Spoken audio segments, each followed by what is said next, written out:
Madam Speaker, thank you very much. Madam Speaker, I'd like to re-echo the sentiments of the Honourable Prime Minister, who is, as we know, currently in Montreal and will go on to New York in respect of the not just UN General Assembly but also the climate change meetings that we are having. Madam Speaker, the Honourable His Excellency the President gave a wonderful address to this Parliament, and as this morning, as I was preparing to put together some thoughts as to what I should say this morning, I was somewhat stumped to put these words together, Madam Speaker, because I was in fact quite jaundiced by the input by the members of the opposition. Because it is quite, Madam Speaker, I think quite a sad day, or sad few days of the past few days, the quality and the level of contribution by the members of the opposition to a very profound speech made by His Excellency the President. Now, Madam Speaker, I feel compelled. I was in fact, Madam Speaker, going to talk about what His Excellency the President talked about in respect of the economy. I was going to actually talk about how the economy has grown for the past 8 years, projected to grow for another 2 years, 10 years of unprecedented growth, Madam Speaker. I was going to talk about the fact that how unemployment has actually dropped in Fiji to such low levels for the first time in the past 15 years, Madam Speaker. I was going to also talk about how inequality has actually dropped. All these figures, Madam Speaker, actually can be verified by independent third parties. I was going to talk about the level of investment in Fiji that has exponentially grown in the past few years, fundamentally because of the fact that investors feel a huge level of confidence in the government's policies and the consistency in policies. And in fact, I was going to give some more figures, Madam Speaker, regarding, for example, our new levels of reserves. Our foreign reserves, Madam Speaker, just yesterday went beyond $2.4 billion. Unprecedented. Never happened in the history of Fiji. Madam Speaker, it is unprecedented. And Madam Speaker, His Excellency the President, Madam Speaker, said that we should come together on these matters as a nation. What is really irksome, Madam Speaker, is that the honourable members of the opposition cannot extricate themselves in matters of national importance from their political agenda. That, Madam Speaker, is a very sad situation here. Madam Speaker, the braying from Vanuatu must stop, Madam Speaker. The braying from Vanuatu must stop. Madam Speaker, Honourable Randrondo yesterday, in her statement regarding Honourable Salote Randrondo, thank you, Honourable Salote Randrondo yesterday, Madam Speaker, in her quest to demean our important efforts at the global level in COP23, Madam Speaker, she said, Madam Speaker, why has it taken 22 conferences and 22 COP presidents to address the issue of global warming, and the whole international community is still a long way from concluding an international treaty or convention on climate change? What a preposterous statement. Paris Agreement, Kyoto Protocol, countries have ratified. These are enforceable by law. The 2020 Paris Agreement comes into effect in the Paris Agreement comes into effect in 2020. Why do you think you're working towards it? Mr. Speaker, this is a level of ignorance that has been demonstrated by the opposition. It is actually replete. All the statements are replete with inaccuracies. Lack of understanding of the law, lack of understanding of the history, lack of understanding of what is happening globally, misrepresentation of facts. Honourable the other Rondro, who confused Penang Mill with Rarawai Mill and in fact shut down Rarawai Mill in his budget address, talked about the ship in the port. He does not even know that Fiji Ports Corporation is the legal entity that's supposed to be responsible for that. Again, he's got it wrong. Again, he does not know what are the facts. Again, he does not know about maritime insurance. Again, he does not know how claims are made. Again, he does not know how salvaging is made, Mr. Speaker. Not a clue at all. Not a clue at all. I'm glad the law students are here actually, Madam Speaker. We can give them a history on our constitutional development in this country, which they selectively choose. Selectively choose. They talk about the 1997 Constitution. The Constitution, let's talk about the history of the 1997 Constitution. Let's in fact talk about the history of the 1970 Constitution. The history of the 1970 Constitution, Madam Speaker, is this. A group of men decided at Marlborough House as to what Constitution we should have. We then had the 1970 Constitution. A man by the name of Sitiveni Rambuka carried out the first coup on the 14th of May in this building. The bullet shots are still there. Unfortunately, the plastermen covered it up with their earnestness to make the building look good. He carried out the first coup. He carried out the second coup on September the 25th of the same year, Madam Speaker. The Constitution was abrogated then.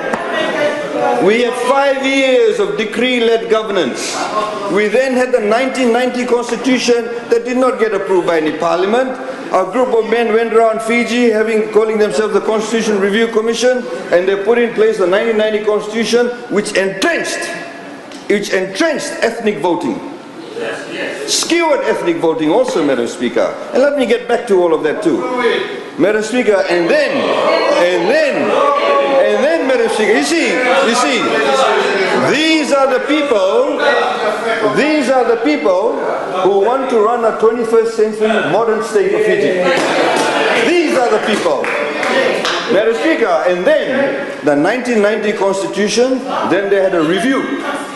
They had a review of the 1990 Constitution, Madam Speaker. The Reeves Commission set, which had Bridge Lal and one other person, Sir Paul Reeves and Tomasi Vakatora, the 3-member commission. They went around Fiji. What was the recommendation of the Reeves Commission as far as electoral seats were concerned? They said we need to move away from ethnically chosen representatives. And in fact, Madam Speaker, if they choose to read the Reeves Commission report, they had more open seats than ethnic seats. Then there was a joint parliamentary select committee, which consisted of people from the opposition and from the government. A political compromise was reached. Honorable Chan was in Parliament then, but he was not part of the joint parliamentary select committee. A gentleman sitting there was a member of the joint parliamentary select committee. This is how I know about the inner workings. There was huge political compromises made, and the Reeves Commission report was flipped. It was flipped. The Reeves Commission said, no ethnic voting, but let's have very few ethnic seats, base seats, more open seats. The JPSC then switched it around. They had more ethnic seats and less open seats, Madam Speaker. That is the history. When they talk about constitutional history, they actually do not mention that. They do not mention that. Honorable Nawaikula talks about the so-called entrenched provisions in the 1997 Constitution. Madam Speaker, I'll tell them now.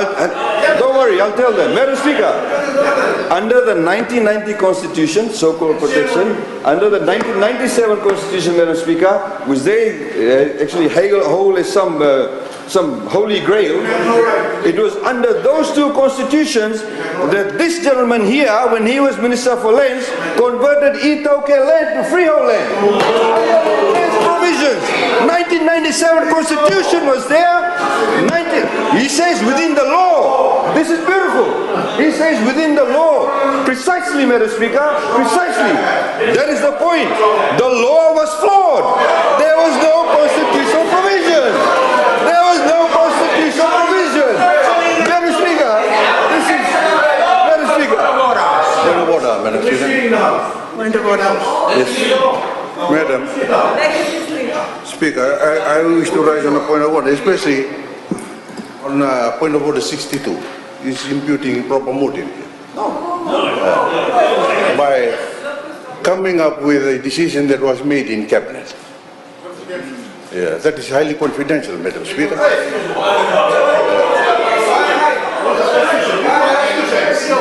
Especially in the oath of office.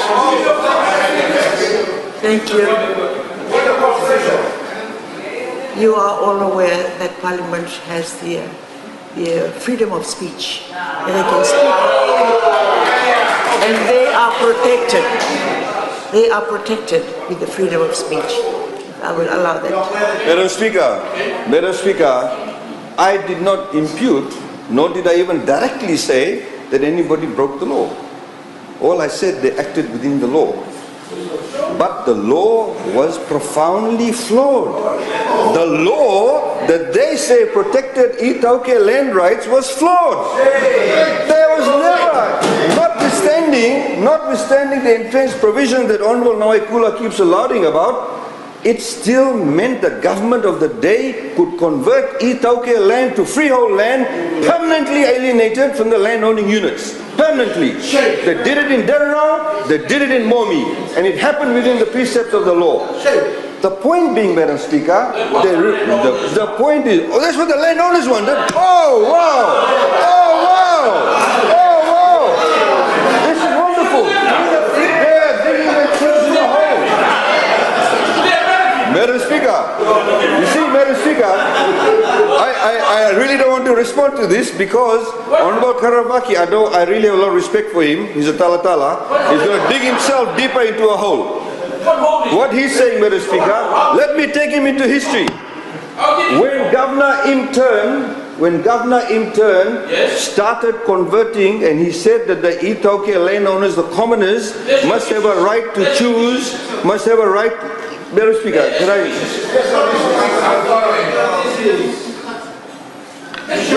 When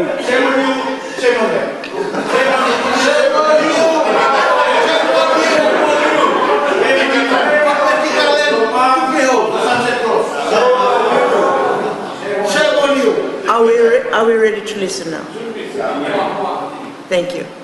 When Governor in turn, Madam Speaker, said that there was a huge difference between the chiefs and the commoners, you can read the history books, and he said that therefore we should allow the commoners to be able to choose what they should do with the land, and as a result of which a lot of the land was then subsequently alienated. The first governor of Fiji, who now became Lord Stanmore, he was back in England, quickly then had in turn called back because he said no, these people at the moment will have a permanent alienation of land which will be to the detriment of the future generations of the Itauke people, or at that time he said indigenous Fijians. And Honourable Member is saying that if the Itauke landowners actually agree that it's in their interest to convert Itauke land to freehold land, guess what will happen? Guess what will happen? Already, Madam Speaker, we have people who will go and give a few $1,000s to somebody within a landowning unit and they'll start carving out a bit of the forest. They'll start carving out a bit of the fish. This is precisely the reason why we need to have protection. Precisely the reason why we need to protect communally owned property rights. And Madam Speaker, for the first time in Fiji's history, we have a constitutional provision that guarantees that communal ownership of rights. And that is under the 2013 Constitution. Under the 2013 Constitution, it unequivocally states that no Itauke land can be permanently alienated from them. Period. In fact, Madam Speaker, it also goes. No. In fact, he doesn't know that all the state land. I'll come to you. Wait. Madam Speaker. He doesn't know the state land. Madam Speaker. Madam Speaker. Madam Speaker. There should not be any state land. Madam Speaker. Order. Can we listen in now? Thank you. Madam Speaker, there was no constitutional provision in the 1970 Constitution, in the 1990 Constitution, in the 1997 Constitution that unequivocally stated that Itauke land cannot be alienated. There was no constitutional provision. They had entrenched provisions which meant these laws cannot be amended. Native Land Trust Act cannot be amended unless you have these senators, a certain percentage of the senators agreeing to it, a certain percentage of parliament agreeing to it. But if the law is flawed in the first place that allowed for the permanent alienation of the land, then what use is that? What use is that? This is the problem with them. You see, they are caught. They are caught with it. And Madam Speaker, what His Excellency the President said, Madam Speaker, he reminded us in all of this, when we have all of our discussions, we must speak the truth. We must speak the truth. They are hiding. They are hiding. Don't engage with him. He doesn't know the law. They are hiding, Madam Speaker. They are hiding from the truth. They are giving us half-truths, Madam Speaker. That's one aspect, Madam Speaker, of the Constitution they talk about, Madam Speaker. Madam Speaker, there are numerous other issues. I want to highlight one other issue. and again, going back to His Excellency the President, he talked about how we should rise above the political so-called differences on national matters. Madam Speaker, after the 1970 Constitution was decided in Marlborough by a group of people, as you know, the National Federation Party at that point in time wanted what they call common seats or open seats. No ethnic voting. A.D. Patel was fervent on that. A.D. Patel unfortunately died at the 11th hour. Then the leader of NFT became Siddiq Khoya. Siddiq Mohideen Khoya became the leader. He put out an olive branch to Ratu Mara and said, okay, for us the most important thing is to have independence. They were pushing the ethnic voting. They said, okay, we'll do that, but let's have a review of that. After independence, let's have a review of the electoral system, and then whatever recommendations are, we can adopt it. This is why, Madam Speaker, and your library would have this, there was a gentleman called Sir Lawrence Street. Sir Lawrence Street, there was a Sir Lawrence Street Commission. Sir Lawrence Street Commission took everybody's views, and Sir Lawrence Street again said we should move away from ethnic-based voting. We should have more open seats and progressively do away with this. You cannot run a modern nation state on that basis. Unfortunately, the then Prime Minister took Sir Lawrence Street's report and put it up on the shelf. The NFP was very aggrieved. Mr. Siddiq Khoya is very aggrieved. But Madam Speaker, it did not stop him from participating in all the National Day celebrations. He went to all the National Day celebrations. He was a leader of opposition. He was part of Parliament. He went. None of these people turn up for Constitution Day except Prem Singh, Honorable Prem Singh. They cannot. How can they say that they want to participate in the country? How can they say they want to move the country forward? This is the Constitution, Madam Speaker. Why can't they want to participate, Madam Speaker? It is beyond them. Because, Madam Speaker, I can tell you, most of these people, probably those three aren't, but maybe in certain ways they are, extremely bigoted about the way they look at our country. Most of them, in all of their representations have talked about Itoke people. They talked about how their rights have been infringed. And there is implicit threats in that. They use religion, concoction of ethnicity for their political supremacy. You cannot run a modern nation state like that, Madam Speaker. People quote from the Bible all the time. Yet they do not see the contradiction. God, Jesus Christ did not say there should be discrimination on the basis of ethnicity. They talked about my arrest in 1988. I went in 1988, Madam Speaker. They should look at the placards that were being held up. The placard said there is only one race and that is the human race. That's why I was there, Madam Speaker. Because I believe in the equality of all human beings. All of us are God's children. They cannot move away from that way of thinking that they have. It's a very skewed way of thinking, Madam Speaker. It's not something peculiar to just Fiji. People have used in other countries with the concoction of ethnicity and religion. And that's ultimately led to the downfall of any country from being modern, from being inclusive. Madam Speaker, they talked about the elections. They run down the elections. Madam Speaker, I have a feeling that the reason why they do that is because probably they're anticipating a loss and they want to justify their loss. Madam Speaker, in the same way, in 2014, after the elections, number of calls. A man called Mick Beddoes went around claiming all sorts of things. The misappropriation ballot papers. Till today, not a single shred of evidence has been provided.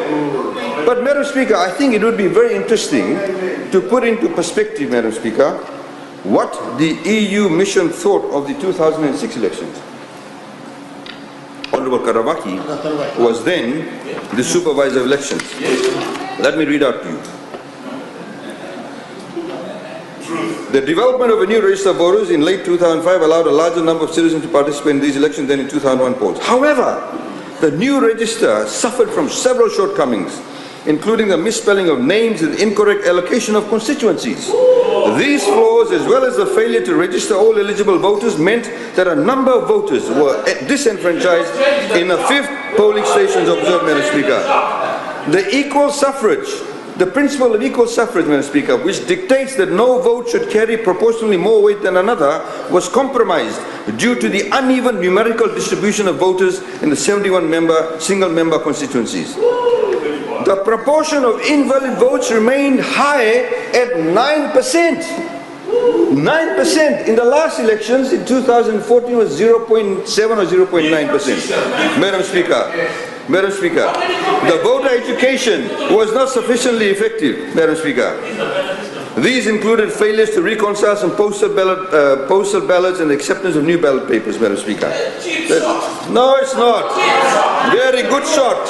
Very good shot, Madam Speaker. I'll tell you some other. There are so many things replete with so many mistakes, Madam Speaker.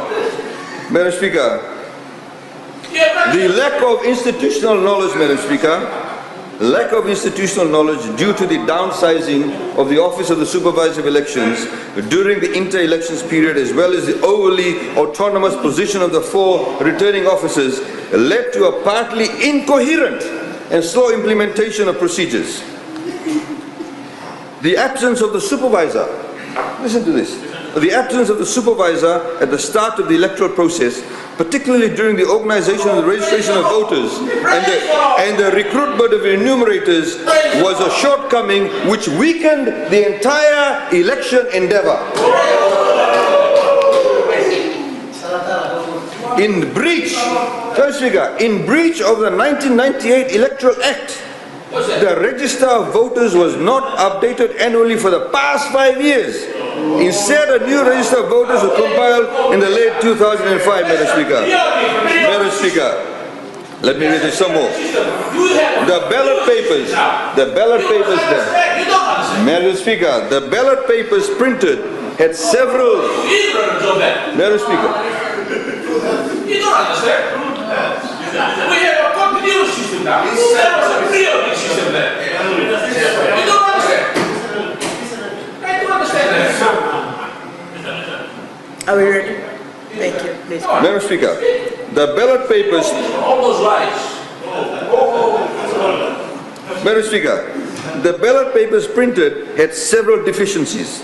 Firstly, the Office of the Supervisor of Elections, contrary to the constitutional requirement, Article 4, provided only ballot papers in English to the voters, thereby placing at a disadvantage voters who were literate in Fijian or Hindustani. Madam Speaker, the late and repeated discovery of mistakes on the ballot papers obliged the Office of the Supervisor of Elections to reprint a substantial amount. This is very interesting. The late and repeated discovery of mistakes on the postal ballot papers obliged the Supervisor of Elections to reprint a substantial amount, which led to a late delivery of papers to some postal polling stations. Despite all the corrections, the name of Mr. Mick Beddoes, the leader of UPP, remained misspelled on the final ballot paper. Maybe that's why he's still having an identity crisis. I don't know what party he belongs to. Madam Speaker, for above the line section of the ballot paper, political parties are supposed to be delivered to the preference list for each constituency by 4 p.m. on 18th April. Due to the intervention of some major parties, among them the ruling SDL and the Alliance Party, the deadline was postponed to the midnight of the same day. So rules were changed for some political parties, Madam Speaker. In the final days of the campaign, the indigenous Fijian SDL leader, Mr. Ngarase, publicly raised concerns that the election of an Indo-Fijian Prime Minister could lead to further civil unrest. Isn't that similar thing? Honorable Chand, you know this. You know very much about this. I have a statutory declaration here about you, my friend, which I will reveal later on. Madam Speaker, there are numerous mistakes here. Madam Speaker, there are numerous mistakes in respect of what had happened. Voting on the first day, no my friend, voting on the first day was delayed by up to 4 hours in half of the polling stations observed due to the late arrival of ballot papers. Voters in these stations queued for hours, often without any information on the cause of delays. However, the vast majority of polling stations opened on time in the following day. Voters who discovered they were not listed in the register of voters in the polling stations were not always treated according to the procedures. Unfortunately, the Office of Supervisor of Elections only realized at the 11th hour that its original planned practice, as detailed in the counting manual, was in breach of the law. A lawyer discovering at the 11th hour the procedure in breach of the law. Since most polling stations this is very interesting. Since some polling stations pre-stamped all the received ballot papers, EU, get it from them. They'll give it to you. They'll give it to you. Stamped all the received ballot papers, but initialed them only. This is very interesting. Remember how they have initialed in the ballot papers, which they want now again? Madam Speaker, but initialed them only once used to voters. The procedural reversal resulted in a high number of stamped unused ballot papers. It resulted in a high number of stamped unused ballot papers being placed in circulation, moving around without any accountability. As a result of which, Madam Speaker, one constituency had a voter turnout of 101%. Dr. Grove had a voter turnout of 101%. Please know this, what this means. It means there were more ballot papers in that box than actual number of voters. So somebody miscalculated. Somebody miscalculated, Madam Speaker. Madam Speaker. Madam Speaker. Voter education, Madam Speaker. Voter education paid advertisements by the Office of the Supervisor of Elections on how to mark the ballot papers.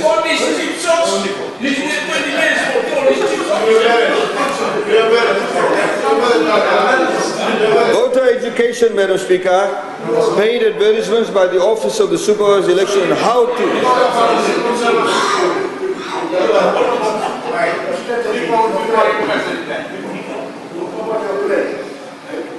Voter education paid advertisements by the Office of Supervisor Election on how to mark the ballot papers was sent to the electronic media for broadcasting. But only 3 days before polling, they were broadcast for 11 days. Unfortunately, the Hindustani version of the advertisement broadcast on national TV contained wrong information, advising voters to tick either above or below the line.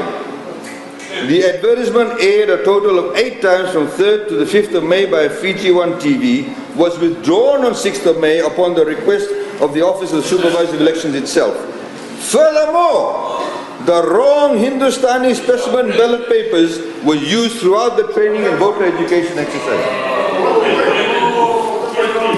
Madam Speaker, this is the kind of election that they want run. Madam Speaker, the point of the matter is this. Continuously, all of them have talked about the election process. The fact of the matter is, Madam Speaker, that the 2014 elections procedures were claimed internationally. The 2014 elections, Madam Speaker, were held to be credible, Madam Speaker. We have Honorable Prasad. I received a copy of the letter from the chairperson of the Electoral Commission, where he has apparently threatened. He has threatened the Electoral Commission. Madam Speaker, the point of the matter is, in the same way, Madam Speaker, Madam Speaker,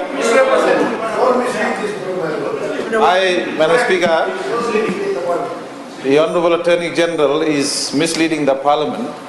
I have received a letter from the Chairman of the Electoral Commission where he has put me on notice about a conversation I had in a meeting with him and other political parties, where he suggests that I might have threatened the Election Commission.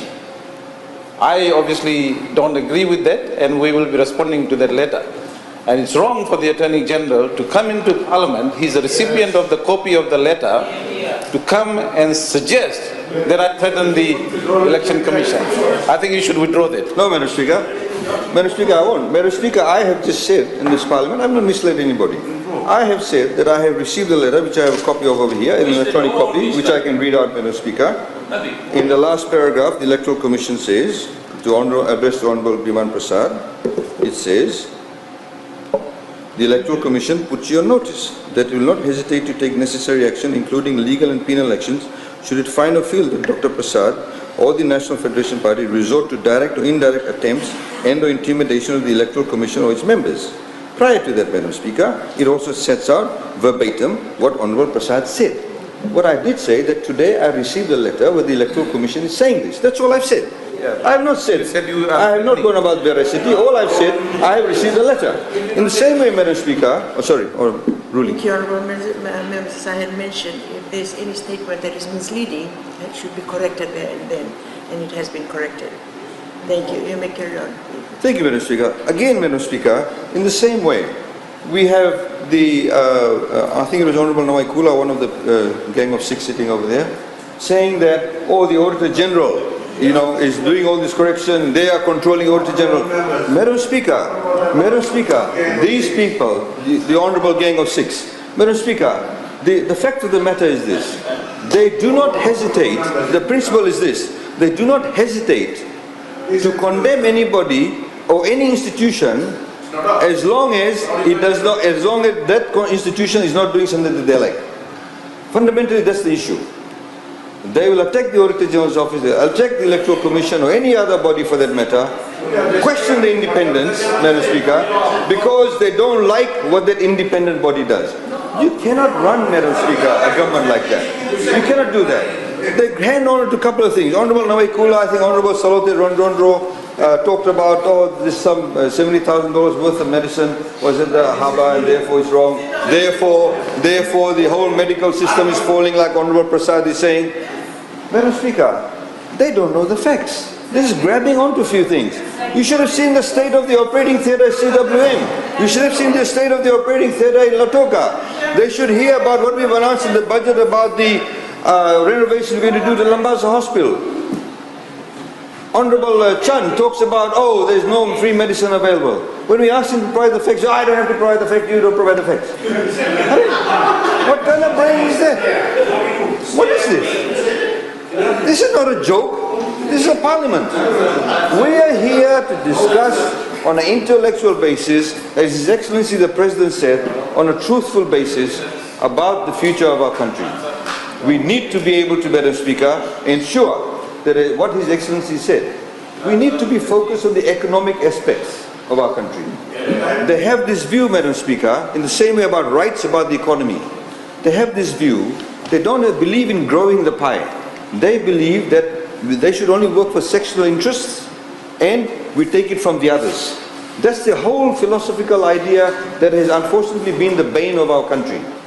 Rather than saying growing the pie, let's grow it all together, the silence from the NFP has been very deafening from that, in that respect. They sit there whilst they profoundly talk about matters that are bordering on bigotry, matters on prejudice, profoundly, Madam Speaker. We cannot, Madam Speaker, run a modern nation state on that basis. And I therefore, Madam Speaker, commend the speech by His Excellency the President. Thank you. Point of clarification, Madam Speaker. I think it's wrong for the Attorney General because he's misleading Parliament, Madam Speaker. He's misleading Parliament by saying I'll hear out the misleading part. That we are sitting here and supporting bigotry and other stuff. In my speech yesterday, Madam Speaker, I made it very clear that NFP's long and tested history has always been that we have never condoned racism, we have never condoned fighting an election on race, on religion. I said that yesterday. And for the Attorney General to keep talking about NFP, supporting this or remaining silent is wrong. And he should not use that. He should not be saying that, Madam Speaker. Madam Speaker, the fact is, when racist comments are made, they do remain silent. And that's what I've said. There's no point in him. Madam Speaker, let me finish. Let me finish. Madam Speaker, the fact of the matter is this. I read a poem out about Nazi Germany. Let me finish. Madam Speaker, I read a poem out when these kind of comments were made previously. What happened in Nazi Germany? Madam Speaker, the fact of the matter is, there's no point saying in a vacuum, yes, we don't support racism, we don't agree with that. But when people are actually making bigoted comments, that is the time to stand up and say, no, that's wrong to say. If they want to actually isolate themselves from those kind of thinking from Sodelpa, they need to do it then. That is my point. That is precisely my point, Madam Speaker, and they failed to do that, given in particular, Madam Speaker, the bravery, the bravado shown by the leaders in the past. Thank you.